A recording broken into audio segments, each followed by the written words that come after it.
السلام علیکم، Jacob Javed news کے ساتھ میں ہوں فاطمہ مہر۔ نظر ڈالتے ہیں آج کی اہم خبروں کی طرف۔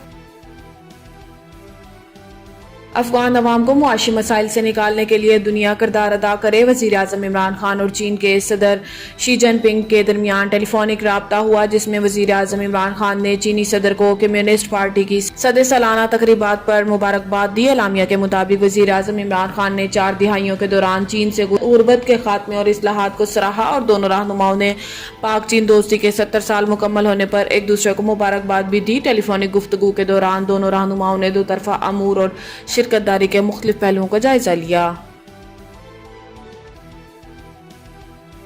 حکومت نے 3 ماہ میں مزید 3 ارب 10 کروڑ ڈالر قرض لے لیا۔ اقتصادی امور ڈویژن نے قرضوں سے متعلق تفصیلات جاری کر دی ہیں، جن میں بتایا گیا ہے کہ رواں مالی سال کے پہلے 3 ماہ میں پاکستان کو 17 ارب روپے کی گرانٹس موصول ہوئیں۔ حکومت نے باہمی معاہدوں کے تحت 7 کروڑ 59 لاکھ ڈالر اور ملٹری لٹرل مالی اداروں سے 1 ارب 56 کروڑ ڈالر قرض لیا ہے۔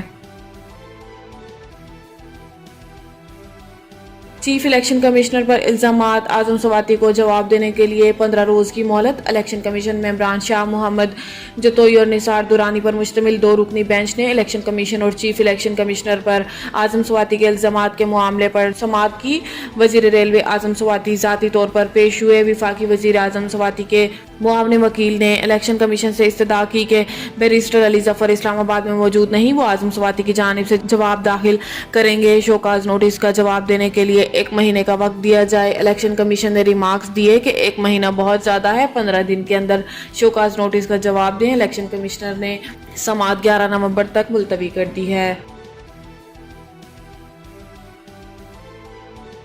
T20 ورلڈ کپ شاہین بے وفا کیویز پر جھپٹنے کو تیار۔ T20 ورلڈ کپ میں اتوار کو پاکستان نے بھارت کو 10 وکٹ کی عبرتناک شکست سے تاریخ رقم کر دی۔ پہلی بار میگا ایونٹ میں روایتی حریف کو ہرانے والی ٹیم کے نشانے پر اب منگل کو کیویز ہوں گے۔ گزشتہ ماہ وہ بے بنیاد سیکیورٹی خدشات پر پاکستان سے واپس چلے گئے تھے۔ ان کے بعد انگلینڈ نے بھی ٹور سے معذرت کر لی تھی۔ گرین شرٹس اپنے میدان ویران ہونے اور ورلڈ کپ کی تیاریاں متاثر کرنے پر نیوزی لینڈ سے سخت ناراض ہیں۔ اب انہیں حساب برابر کرنے کا اچھا موقع مل گیا ہے۔